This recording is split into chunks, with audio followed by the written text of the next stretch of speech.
Sziasztok, én Ricsi vagyok, a mai adásban egy sokak által mumusnak gondolt tésztát, forrázott vagy resztelt tésztát fogunk készíteni. Lehet, hogy égetett tészta néven ismeritek, de úgy csak a szakácsok hívják, legalábbis reméljük. A forrázott tészta a 16. században Medici Katalin udvarában született meg egy Panterelli nevű szakácsnak köszönhetően.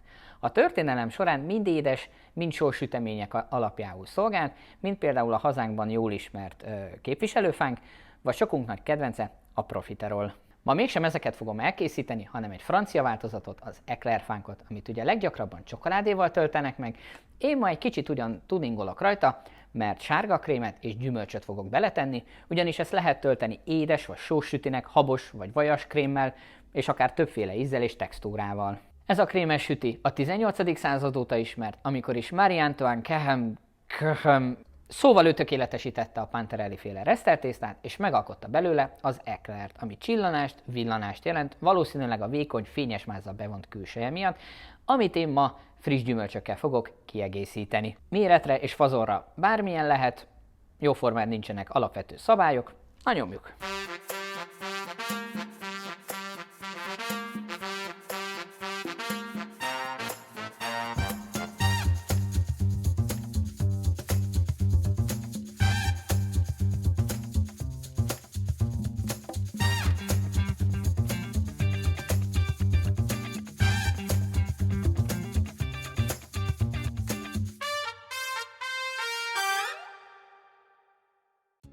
Akkor lássuk, elég sok hibázási lehetőségünk van a resztelt tészta elkészítésekor, de ha egy kicsit odafigyelünk, nem lesz gond.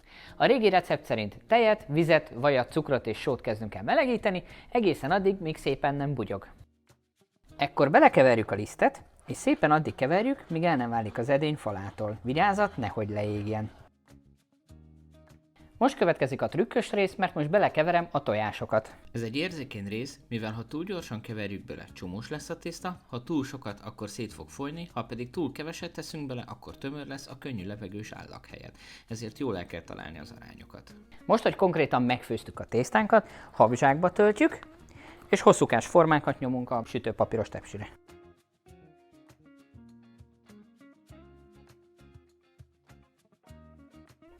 Ennek a tésztának egy másik érzékeny pontja a sütés. Ugyanis forró gőzre van szükségünk, ezért első menetben 220 fokon olyan 10 percig gőzben sütjük, majd kinyitjuk egy kicsit a sütőt, kiengedjük a gőzt, és 180 fokon jó 10-15 percig készre sütjük, hogy jól átsüljön. Most, hogy a kis eclairkéink kisültek, és ki is hűltek, levágjuk szépen a felső egyharmadát, mondhatni kupakokat vágunk nekik.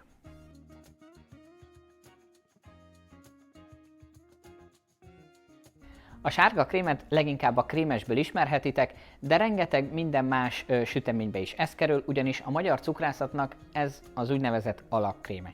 Szükségünk lesz hozzá tejre, lisztre, szétválasztott tojásra, cukorra és vaníliára.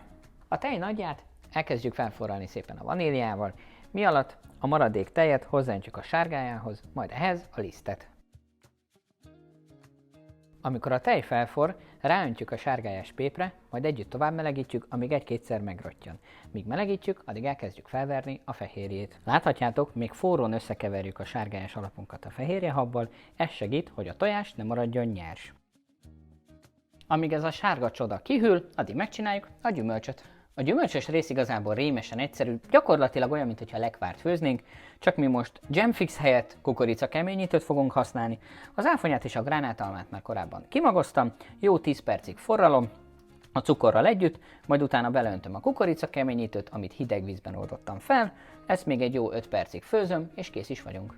Amíg hűl a gyümölcsünk, addig nyomózsákkal a kettévágott eclaireket szépen betöltöm, ügyelve arra, hogy mindenhova jusson. Ha már csillanás, villanás és eclairfánk, ahogy a videó elején is mondtam, pontosan ezért főztük a gyümölcsünket, ezzel fogom a tetőket szépen vékonyan megönteni, kölcsönözve a csillogást. Most következik az igazság pillanata, meghúzott a gyümölcsünk a tetőn, és most megpróbálom sebészi pontossággal a helyére bigyezteni.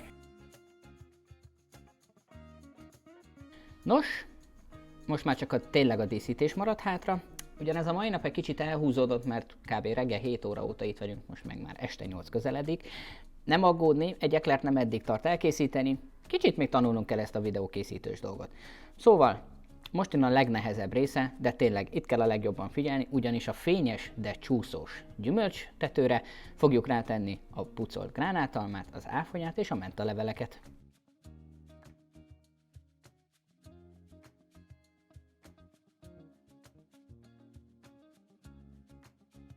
Amikor először lerajzoltam, nem gondoltam volna, hogy ennyire szép lesz, legalábbis nekem annyira tetszik, remélem nektek is, próbáljátok ki ti is otthon, nem lesz egyszerű, főleg a forrázott tészta, egy kicsit macerásabb, kicsit bonyolultabb, oda kell a technikára figyelni, de abszolút mértékben teljesíthető a dolog. A kézremegős díszítés miatt pedig elnézést, de otthon felejtettem a csipeszemet. Az eklert alapvetőleg kétféleképpen szokták tölteni, ez az egyik, ez a kettévágós betöltős, a másik pedig kicsit talán a fákhoz hasonlítható, ugyanis egy hosszú csővel átszúrják a tészta falát, és betöltik azt. És utána hasonlóképpen díszítik, mint most. Ha tetszett nektek ez a videó, nyomjatok egy lájkot, hamarosan, ha minden igaz, Dominika által a másik változattal is találkozhattok majd. Kövessetek minket Instagramon és Facebookon is, ahol plusz tartalmakkal várunk titeket, például minden héten feltöltjük a következő adás előzetesét. Azt hiszem jóformán mindent elmondtam, amit szoktunk, legközelebb találkozunk, sziasztok!